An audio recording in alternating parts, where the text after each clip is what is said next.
Okay, hey, welcome to another episode of Leath HR Group presents HR Nightmares. And I have a feeling this episode is going to be more about HR dream come trues with the ladies of Honeyhead Films, Erika and Kristi. And of course, we have the awesome Gabbi Plume from Leath HR Group. Hello, hello. Good to be here. She's in from Florida. These are my favorite days when Gabbi comes in from Florida. When are you going to move back? Hey, every time I come to Wilmington, I see the growth, the food, the drinks. We were just talking about that. And I'm like, I'm sold. Yes. I'm sold. Well, we got to get Gabbi's boyfriend a job here in Wilmington. So for all of you that run tax firms, like, look this guy up. He's pretty awesome, Dan Dixon. Let's get him a job in Wilmington. Okay, so today's topic is employer branding. And this is near and dear to my heart. If I had a best friend at work as a chief people officer, I usually like to make that the marketing person. And the marketing person usually has videographers on staff, or if not, they know some people that are really great at videography. They understand the importance of always putting forward, like, whether it's on social media or through printed materials and collateral, like, no matter where you are, there should be a specific vibe to your brand as an organization. And that vibe may or may not, like, resonate with everybody that you want, but it's going to help you attract the right people to your company and detract the wrong people. And so that's what I am all about spending a lot of energy on as, like, a lead HR person, is working with creatives like you to help bring a company's story to life. Because a lot of times, like, we think we're doing a great job, but at the end of the day, like, amateur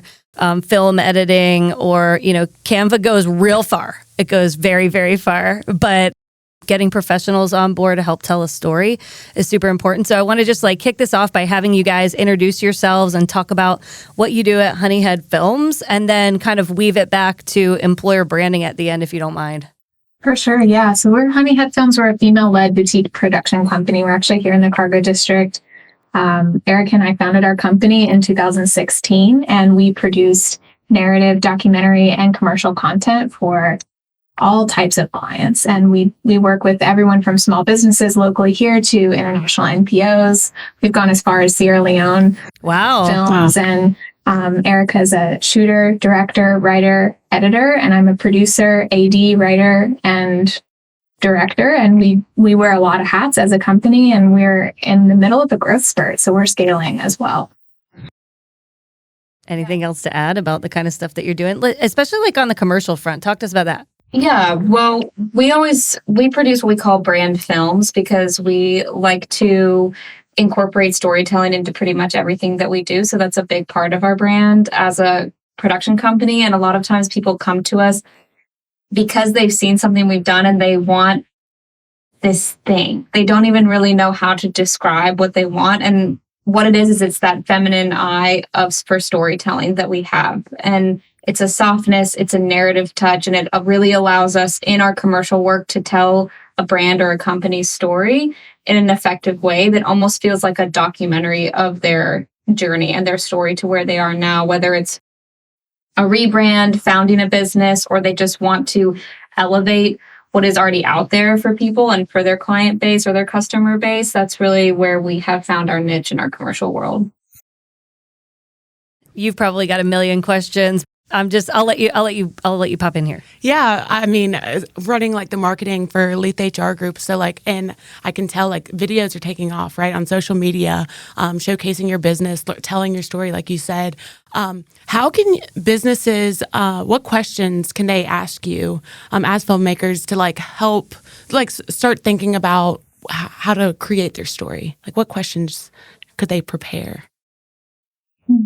I feel like when we have consultations, people come to us and the first thing we ask them is their origin story. We want to know from the beginning, who you are as a company, who you are as people, because what I've noticed with social media taking off and all of this user-generated content, the more authentically you can represent who you are, the more trust you gain right away as a company. And so we're always trying to get to that story element before we even have ideas about people. So that would be the first step, is just to authentically express how you started, where you want to go, and how the customer can connect to you as people. Right. Awesome. It's interesting, like social media and how it relates to like business and recruiting. Like in our latest Business Insights article, I kind of touched on this, like with the growing numbers of Gen Z and millennials entering the workforce. I for restaurants, like say, you're on vacation, you go check the social media of the restaurant, right? Same type of thing when looking for a job. A lot of people are looking on these digital platforms and having their story there. I think it is really a benefit, get to know the company before even talking to people, right? So. It makes me think a little bit about like, so right now, small businesses and mid-sized businesses can really win the talent war against kind of the big conglomerations that used to have the leg up on everybody. Like it used to be like, I just can't pay the same as a Fortune 500 company. I can't offer the same benefits package as a Fortune 500 company. But now the world and the talent market has shifted and people have reprioritized what's important to them and their families and their life. And it's like, hey, I want to trust and like the people that I work around. I want to like the woman that I work for.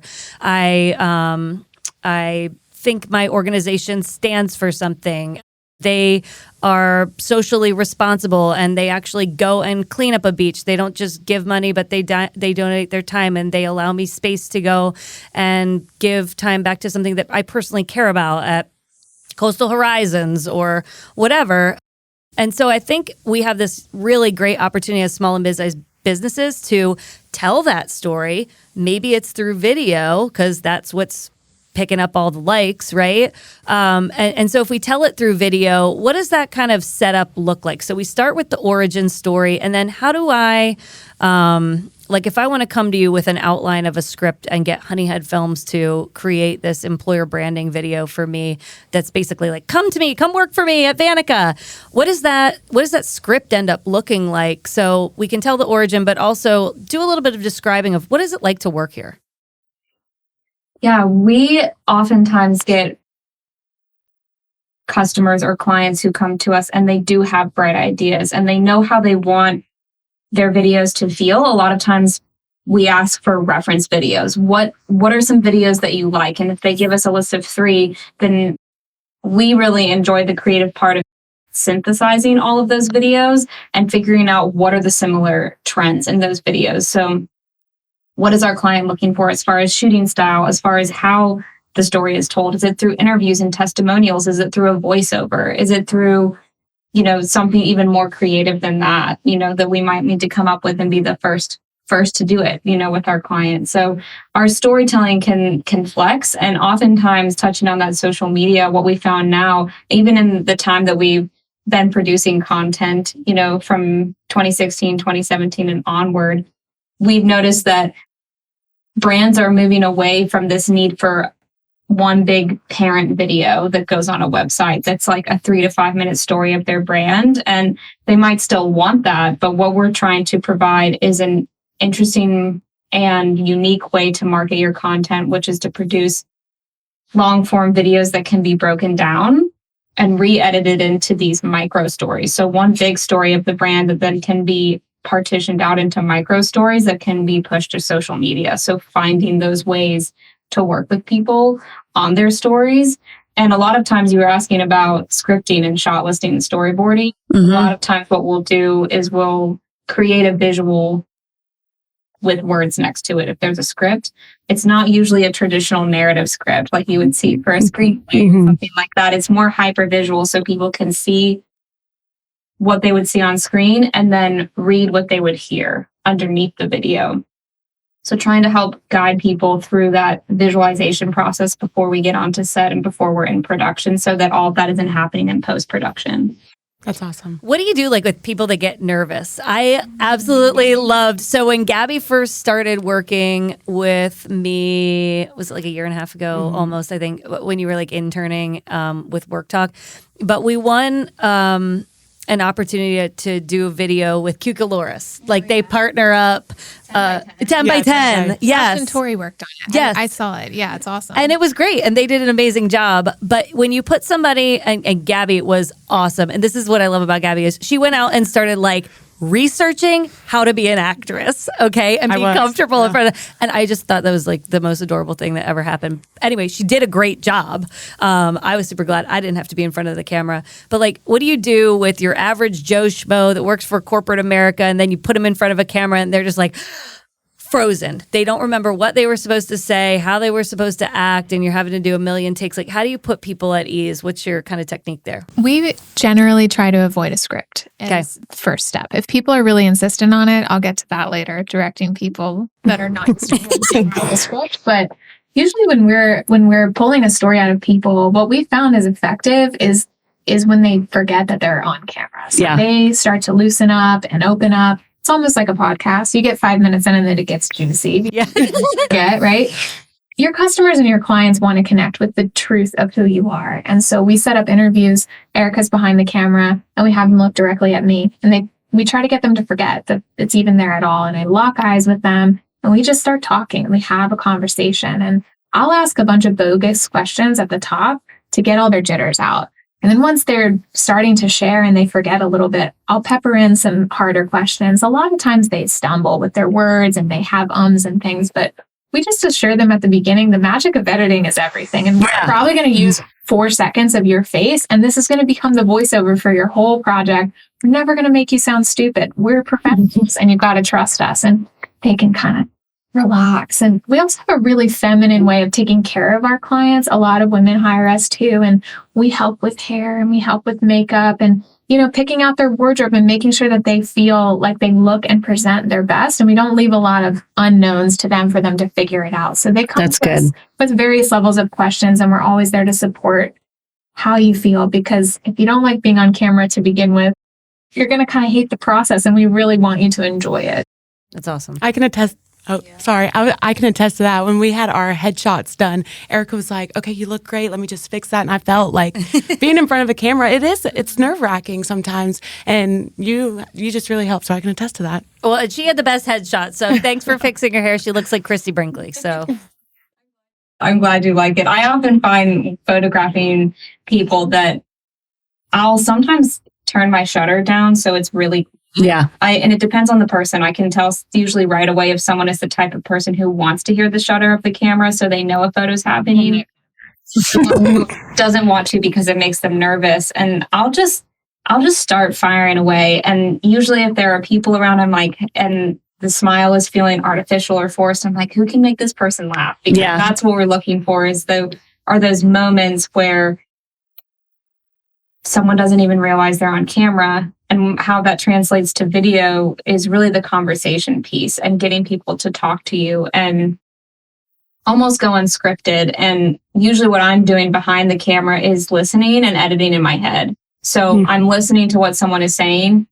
And if it feels like they start in on a really good soundbite and then they tangent off and derail, I just keep that beginning in my head and I listen and I watch the interview. And if they don't circle back to it, I'll usually at the end say, hey, can you touch on this point again? Because I'm like, ooh, that was a good soundbite. As I'm listening, I'm like, I hope they finish that thought. And people don't always do that because when they're off the cuff, they're not always going to finish a thought. There's sometimes we'll start it and then think of something else. But I'm usually putting the videos together as it's happening to make sure that we're getting everything that we need out of people. So that's also kind of a But that's like a wow factor. I mean, I'm just thinking about, you must have a super high IQ to be able to sit there and do a million interviews and then be like editing on the fly in her head. I'd be like needing to like write it down or put it in my notes. That's pretty cool. And I think it's almost like I equate it in my head to like interviewing like a candidate. A lot of people are terrible at interviewing candidates because they don't know how to have a great conversation and like take it back to the things that we want to talk about that matter to the employer or my organization. We just accept an answer and move on. So you would have really missed some juicy sound bites there if you hadn't made the note and then also remember to like circle back and be like, you were onto something great. And then you deviated. They were onto something great, but they flipped their hair forward halfway. So we've got to cut back to it, but you've got this awkward continuity issue. And so we're like, hey, don't use your hands. Just sit. Yeah. don't touch. It's great where it is. Don't touch it. Never put people in the swivel chair for an interview. Never, ever, ever. As I'm like swiveling the whole time, Okay. Like, don't try to find anything but a swivel chair, because people just, if they get nervous and they start swiveling, and on camera, that just looks so funny, because the average person who's tuning in isn't going to know that they're in a swivel chair. Oh, yeah. It's like a tick. You're like chest up. No one's going to be able. Yeah. No, that's actually a really good tactical piece of advice. It helps them plan and feel strong and like avoid one of those little nervous ticks people get. I could see that.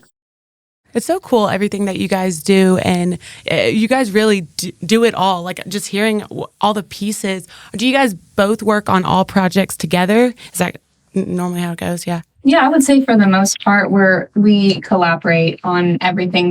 From the creative vision, all the way from the concept through post, because that's what we like to say. We're boutique, but we're fully in-house. So if a project is bigger and requires outsourcing, of someone else to help maybe bring in bigger lights to help light the scene, or someone else to run audio, if our equipment in-house isn't going to fit what the needs of the project, then we will bring extra people in. But a lot of times it's just Kristi and myself. And we also find that helps with nerves on set, because it's intimidating for people if it's their first time on camera to come in and there, are 10 to 15 people running around, with all of this. Yeah. Remember that? Yeah. It was great. But I was like, okay, I'm listening to, okay, don't tap my hands. Don't do this. Don't do that. I look this way. And it was great. And I loved the experience. But for someone who has never acted before in my entire life, it was definitely a learning process. Yeah. It was awesome. It was. Something we also do at Honeyhead to help with the authentic branding. We like to cast non-actors in B-roll shoots, because we have this skill. It's like a magic power that Erika and I have of what we're saying, making people comfortable on camera and capturing these organic moments that are not staged and they're not scripted. We know, generally speaking, what the scene should be. You want a mom and her son playing in the yard, and you want dad to come up and, they greet him because we're selling houses, right? And we're capturing that joy. Having an actor and another actor and someone else that don't know each other, it's going to feel scripted in ways. It's like artificial, right? So we often will just go out and find diverse families and convince them to be in these projects and pay them to take about an hour of their day to just live their life. And we'll kind of style sort of direct from behind the camera and just kind of encourage them. Oh yeah, and you're laughing. What he's saying is funny. You're laughing at each other, but the love is there and it's real and authentic. And instead of feeling kind of like a cheesy Hallmark movie, it just feels like a home movie, and it feels real, and it helps our clients be able to connect authentically with their audience as well. It's kind of like a visual way of doing a testimonial, because a lot of times these real people are clients of our clients. So, if we had, say, a real estate broker who was wanting a brand film, and we said, do you have any, outstanding clients that you've had really great relationships with, and would they be willing to be on camera for your brand film? So there's already that level of trust and rapport there, but they're real people instead of actors. So it's almost like that testimonial is right there visually, because it's real people in their house living their dream that our client helped them achieve. So it's a big part of what we try to do to create that authenticity in the videos that we produce.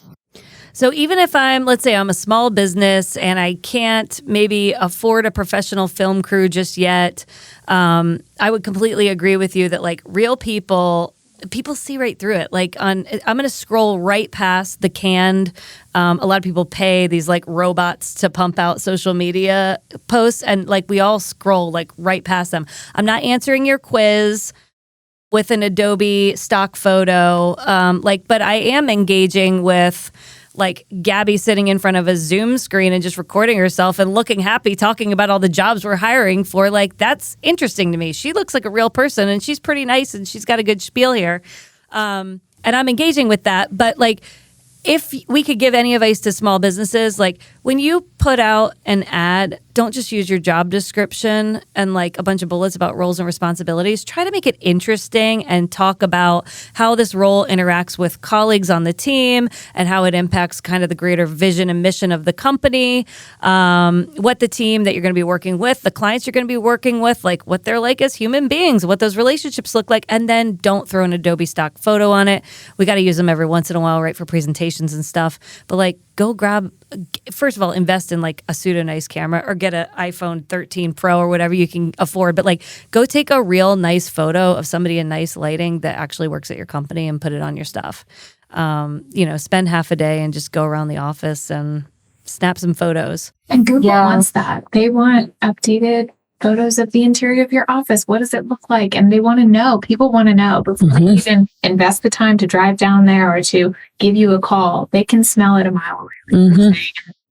There's just no reason not to show off what's really actually there. Yeah, lifestyle I feel is everything now. A lot with marketing, you probably noticed that, or recruiting. It's everything to tell people, not just, what are your benefits or what is the salary? It's what is the lifestyle of being a part of this company, and how does that translate to things even outside of 9 to 5? How does that translate to how this could improve my overall livelihood and lifestyle as a person who's part of this company? I feel like people are really moving in that direction over the past few years. I feel like I've seen that. So when we're working on marketing and video production for clients, we're really trying to take that lifestyle element into consideration.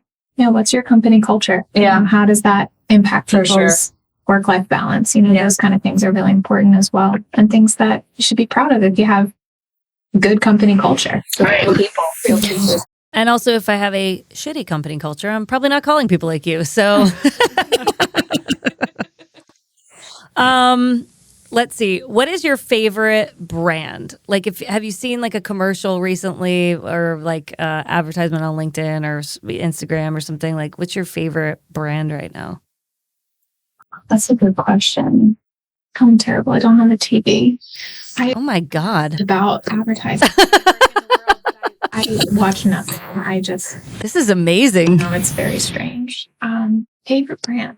There's a lady boxer brand right now that I get targeted for on Instagram, and their commercials are really funny. They're kind of like poopery adjacent. Okay. Remember those commercials back in the day, the fairy on the toilet with the poopery? Oh, yeah. Yeah.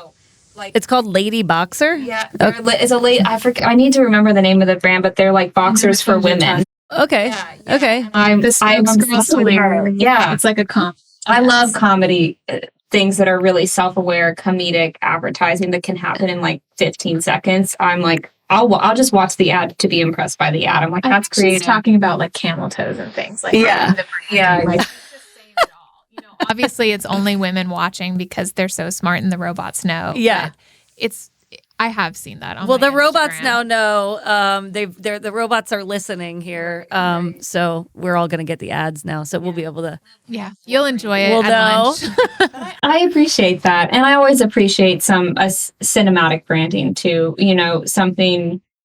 And I've noticed this more with bigger commercial brands that can afford to produce almost a short film, and then they don't even brand it till the end. You have your heart wrenched from your chest. You're like crying watching a Chevy commercial or something. Yeah, and then it's like Chevy, what? But that made me like Chevy because you showed me this really cinematic short film of a commercial that I felt like I was watching something narrative. So I have a huge respect for that, and I think that that's still really effective as well. And that would be a dream to produce. So if anybody's listening and they want a Chevy commercial or whatever your brand is, Chevy, you want a commercial are you out there? that feels like a short film, Erika and I are the ones to hire to do that because we would put our all into a narrative script like that to rip your heart out, in 60 seconds or less. And we love when brands give us an Guinness opportunity did to that. flex I think that. several years ago, Guinness did a commercial like that where it's a bunch of guys in wheelchairs playing basketball, and then at the end all of them except for one guy get up.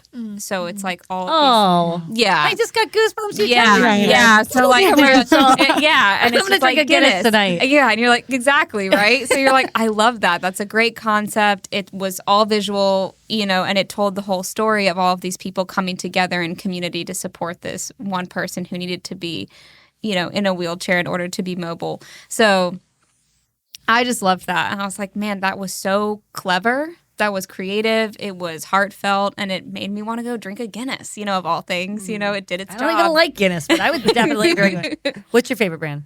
Well, the first thing that came to my mind, and I will stick to this, last Super Bowl, you know how Super Bowl commercials are huge. You pay all this money, like millions of dollars for 30 seconds.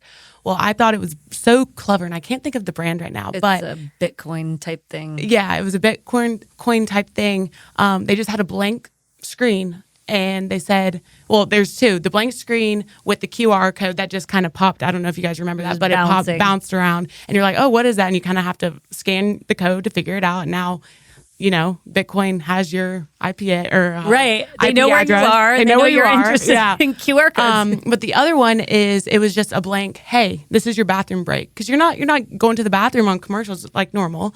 This is your bathroom break. Go take a minute, and that's all they had on there. And then I forget the brand, which I hate that, but and then they showed their brand. I was like, that was clever. Wow. Like to take a minute to this is your time. Do you think something fell through in their production schedule and everything was hitting the fan and they're like, what are we going to do? And they thought, let's just give everyone a break. Yeah. That I in hope turn whoever had that idea got a raise. Yeah, right? They were fired and then they were like, hey, thanks for answering my call. Will you come back?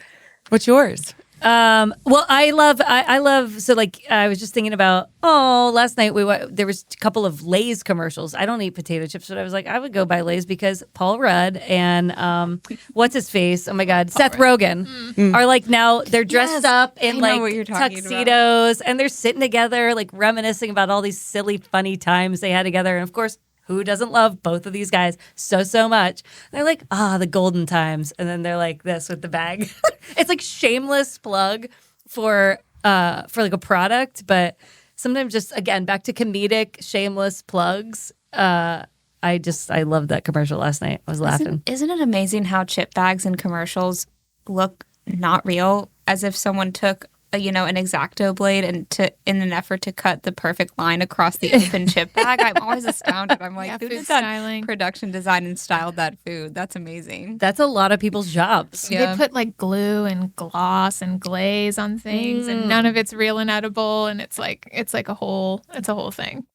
Wow. Yeah, if they were like really in my house with my kids, like there's a rip down the front of it. You'll never put it back together. You have to put it in a Ziploc bag. But yeah, cool. No, I love branding. Okay, so this whole show is based, we call it HR Nightmares because what we're trying to do is just talk about like all these salacious stories that HR people would put in this like book. Every HR person that you meet in your life will be like, I'm going to write a book about that. We're never going to write a book. So we're like, let's put all these like fun stories out there so that people can learn from them and number one, avoid an HR nightmare. And then number two, the other thing that we do that we'll get to is we get a lot of write-ins from people. We're like, hey, free HR advice. Do you want some? And people are like, yes, I do, from all different industries and from all different perspectives. So when you think about employer branding and people avoiding an HR nightmare and turning it into an HR dream come true, any good stories to share with the audience? I have one story in mind. When you asked me this a couple weeks ago, I was thinking, what's a branding nightmare? And one happened very recently. I think it's the only nightmare that we've had. We got really lucky. We hit a gold mine calling our production company Honeyhead Films. It's the essence of what we do. We're two blonde women making movies.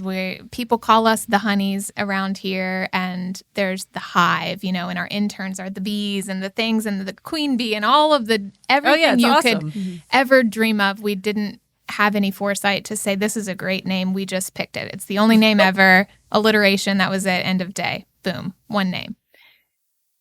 6 years later, we're location scouting for our first feature film. It's called A Song for Imogene, and it's set out in the country. Erika wrote it and directed it, and I'm the lead actress and producer. And we're filming in Robson County. We're filming in Bladen County, Pender County, all these places where people don't know Honeyhead Films. They've never heard of us. And we have location scout letters. They say Honeyhead Films at the top. We're shooting a narrative movie. We're interested in using your space in our film. Please contact us. Here's my number, Kristi Ray, da-da-da. Give me a call if you'd like to host our film crew. everyone says yes. They're very excited out there, right? Oh, yeah. People are like, the movie people coming to town.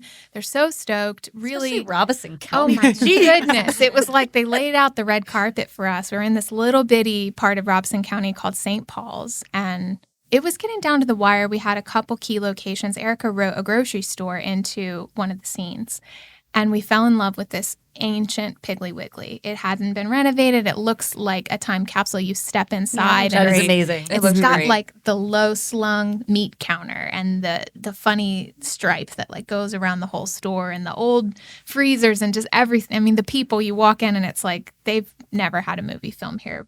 Wood paneling walls. It's like amazing. It looks so good on camera. And we're just hoping, will the pig call us back? Are they going to say yes? Are they going to say yes?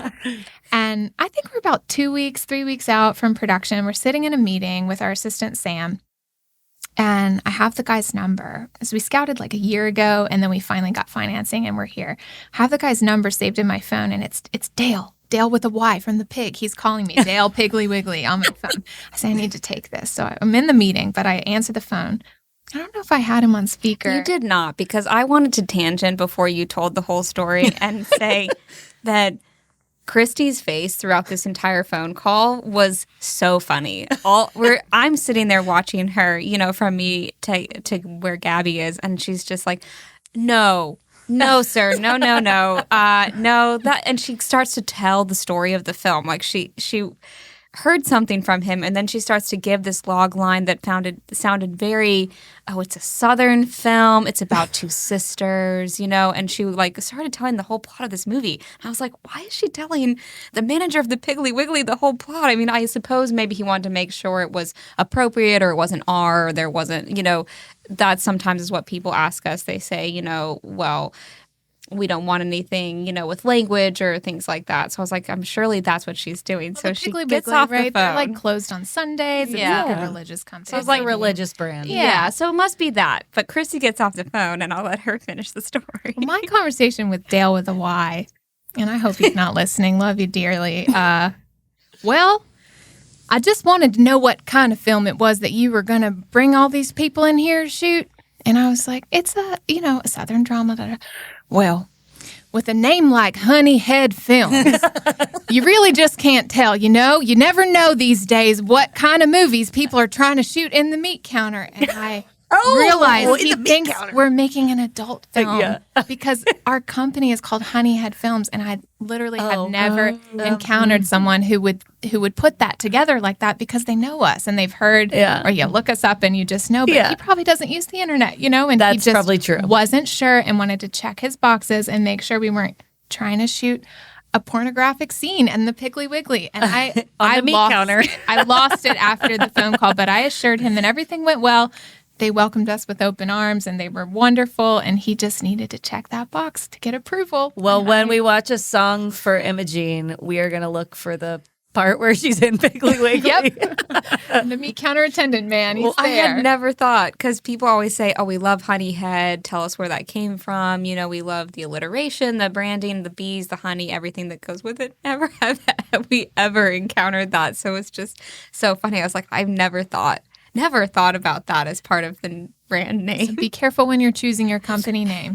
Think of all the ways it could be interpreted. And if you're too far into your journey, you just got to have the opposite effect on people so they don't continue to be confused. But couple things that I love about you guys. We're big on building the next generation of talent to fill gaps. And where Leath HR Group is and where we film this podcast is in Wilmington, North Carolina. There's a big film industry. We've seen dips and ebbs and flows on how that's going, but it's going great right now, which I'm super happy for you guys. But women haven't always had like a seat at the table, like a place behind the camera.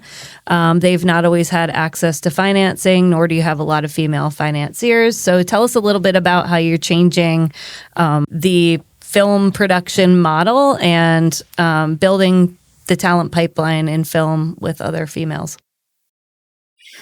Well, I guess we could talk about, apart from our mission, which is always to empower female and underrepresented voices in media. And we try to do that with the stories we create and the stories we tell, as well as the way that we cast and crew our films. But apart from all of that has been entrenched in our branding from the beginning, we're in currently, right now, our pilot season for our all-girls filmmaking summer camp called Shoot Like a Girl, which is a 2-week intensive where young women get to create an idea for a story. They get to write a screenplay, learn about cinematography, production design, costuming, lighting, and grip, and they get to film their movies with professional cinematographers and sound mixers and editors, and they get to see it all come together in just 2 weeks and cap it off with a screening at Django's Playhouse here in Wilmington, the Cucaloris campus. And the camp came about from a need that we saw in the community through our mentorship program with UNCW interns. And a lot of times our female interns would come to us from the university setting, and they would be really underprepared or underconfident for a technical career in filmmaking. And because they hadn't had really a chance at all to jump into a cinematographer position or a director position or a gaffer position to work in those more male-dominated roles. You know, a lot of times they would get passed off to be a production assistant or wardrobe. Right. These more, traditionally female roles. So they were underprepared coming to us sometimes as seniors in college, trying to enter the workforce the next year to do what they really wanted to be doing. And so we figured we could try to bolster these young women from an even younger age. So by the time they got into a university setting, they would feel confident enough to step up when it was time to raise your hand. Who's going to shoot this film? I will. Mm-hmm. I've done that. Yeah. I know what that is like. Love it. And we've recognized that the gender gap begins before film school. So it may happen in middle school or high school. And these are high school aged girls who are coming through our camp. And something else that Honeyhead is really passionate about is diversity and access. So we were able to pitch the camp to several organizations in town. And Erika and I were able to raise $18,000 for scholarships this year. That is awesome. So 7 out of our 12 campers come from socially and economically disadvantaged homes. And we have a huge diversity of different kinds of stories from different cultural backgrounds that are being told. And that's something that's incredibly important that is often overlooked. Those people maybe don't have a chance to go to university. And how can we help them, step into a mentorship program like Susie Hamilton's Film Partnership, this 501c3 that is now state funded. That's like a apprenticeship that is for women and minorities to join the workforce. And I love what you called it as workforce development. It's a dream. A lot of people say, oh, you're having a summer camp. If you can't do it, you're going to teach it, these kinds of things. And that's just not true. It's like, why wouldn't you want to put your energy into rearing up the next generation who eventually is going to join you and become employees at your company as you continue to grow? We want to hire really talented young women. You got to start young, pouring yourself into them and giving them opportunities to learn so that they can eventually become little honeys and join the hive.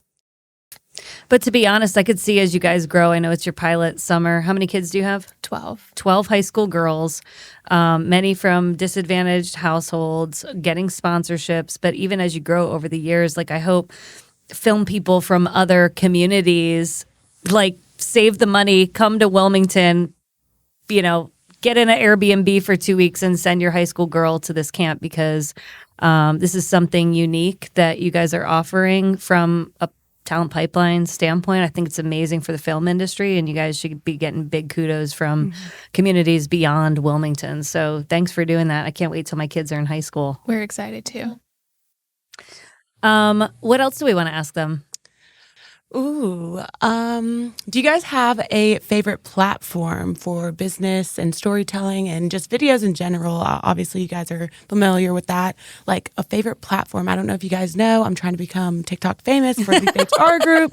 So I've been mentally taking notes this whole podcast for my own personal. Also, I'm going to just vlog now, to not look at the camera. I think that's my thing is I look at the camera and I forget what I'm going to say. So thank you for that. But yeah, do you guys have a favorite platform, or do you find that one's more successful for businesses than others? I'd love to know your thoughts on that. That's a great question.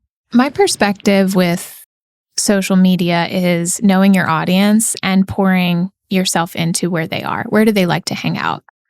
Not everyone is your audience. you may be TikTok famous. You're probably not also pouring your energy into Facebook at the same time because it's really different. And the people who hang out on Facebook are generationally very different than the people who are hanging out on TikTok. Our assistant, Sam, is younger than us by about 5 years, and she started a TikTok for our company and was like, we need to be on TikTok. All the young female filmmakers want to watch us on TikTok. And we're like, great, that's your baby. You just tell us what to do. Yeah. I don't have the energy to be able to absorb all of it, right? But we are great at Instagram. People that follow and engage with Honeyhead, they hang out on Instagram. I put the same content on Facebook. It's an older crowd. I have to change the way I say it. I personally go in and I think about, mostly this is business owners and parents of actors that we work with on our Facebook, and they go crazy over stuff, but I have to word it a little bit differently, and I take the emojis out and I change some things, and I think about that strategically when I'm doing our marketing. I don't mess with our TikTok. Sam does it all, and it's doing its best. It's like doing her little thing. I haven't checked in a while. We had a lot of fun on the feature film that we just wrapped. A bunch of our Grip and Electric girls took the TikTok, and they went and were like a takeover, and they would go and ask all these, Grip and Electric questions and host these fun surveys and different goofy things that they were doing. But I would say lean into what makes you excited and figure out who your audience is and where they hang out, and not feel overwhelmed by trying to be great at everything, because it's a full-time job. Maybe hire somebody to do it. Yeah, I agree. It's a lot. There's so much time it takes to and not everything has to be perfect, right? But it does take time to create content and learn your audience and make content that they want to either watch, they want to be entertained, they want to learn something new. So it's just been it's a learning process with the digital world. And to me, with TikTok, it feels like you're following a lot of trends, right? So you have to spend a lot of time on TikTok to get good at it. And on Instagram, we just are ourselves, and we're who we are authentically, and we share our hearts when we feel inspired, and people connect with that. And I don't have to spend hours on Instagram figuring out what's popular. I just am who we are, and I don't have to think about it, and it's effective easy for us. Yeah. Cool. Okay. Well, now we get into the fun part where we pretend that you are HR people in that seat. So this is kind of in line with branding as a topic, but we got a write-in from the Triad area in North Carolina. This person said, I just quit my job due to a toxic work culture and issues with the boss. I wrote an honest review on Glassdoor just to warn others of the unprofessionalism and toxicity. The old boss just emailed me threatening me to lawyer up due to my Glassdoor review. It has been 2 months since I've been an employee for him. Well, that's good. Can I be taken to court based on an employee review? Wow. You use Glassdoor?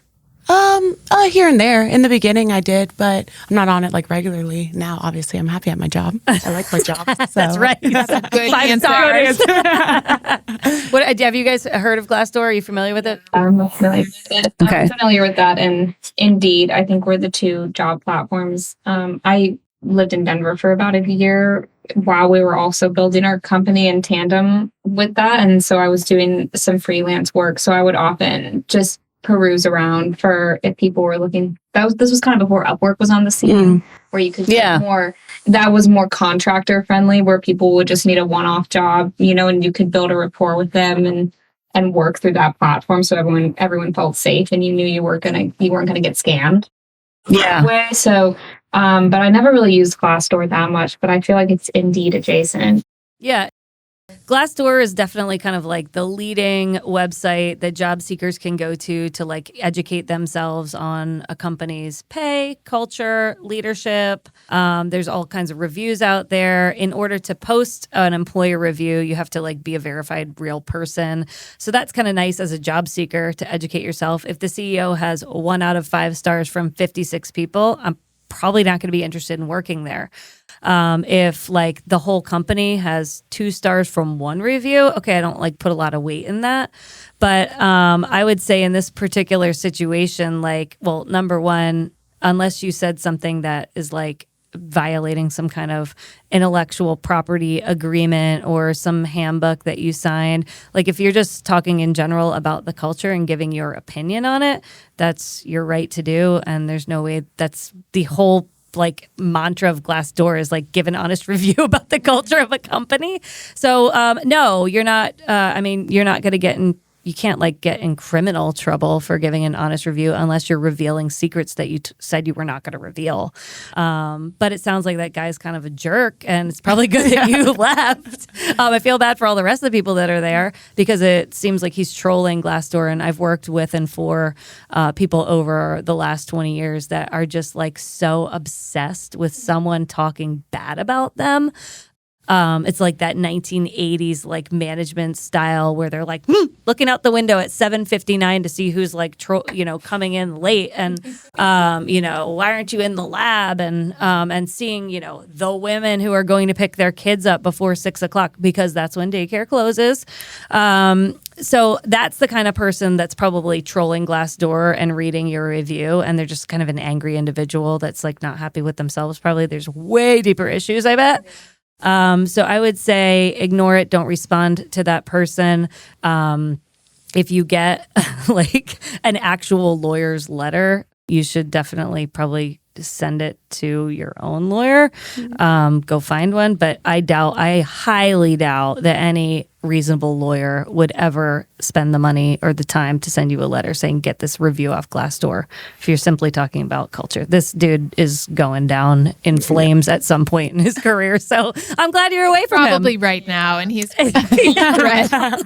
It seems like an empty threat or something like. Yeah, it seems terrible. So anyway, okay. Well, anything that you want to talk about here to wrap it up? Where can we find you guys? If I am a business owner and I would like a short film, any type of video, how can we find you guys? Honeyheadfilms.com.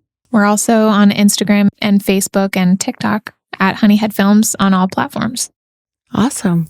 Cool. And then if people want to connect directly with you, just go to honeyheadfilms.com and look for your phone numbers on there. They can call. We've personally at Leath HR Group used Honeyhead Films for some headshots and group photos. If you want to check those out, real people, authentic shots, leathhrgroup.com. You want to do the plug for all of our stuff? Yeah, definitely. Work Talk. It is a employee engagement app. Disconnection's the issue. It's an affordable solution to get your managers and employees connected. Find that at worktalk.com. Follow Leath HR on all the social platforms. Again, TikTok, going to be famous. Hit us with a follow and make sure you subscribe. If you're watching on YouTube and you like what we're doing here, subscribe, please. Yes, absolutely. I also want to give a shout out to Vanica, my full-time employer that allows me to do HR Nightmares. But go check, if you don't know Vanica, it's an up-and-coming software company that powers 20,000 HOAs and lots of homeowners. And we're growing. It's good for business and economic development in the Wilmington, North Carolina region. So yes, HR Nightmares, and we'll see you on the next episode. Thank you so much. Thanks for having us, ladies.